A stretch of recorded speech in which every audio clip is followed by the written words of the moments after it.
Gọọmenti Anambra steeti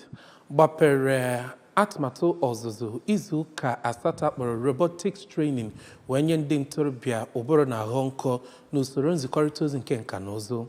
Ya bụ ọzụzụ ọrụ aka bụ nke ga-eme ka ha tozuo etozu wee nye ihe ịcha aka mgba dịka o si metụta nka na ụzụ n'obodo. Ndị nkwado mma bụ Solution Innovation District dị n'Ọka na njikọ aka n'ọrụ Sekium Technologies. Ọzụzụ a bụ mmadụ 100 ka ha na-enye ọzụzụ nke akụghị mmiri banyere robotics. Onye nta aka Nchibuzo Obidike na ebe ahụ.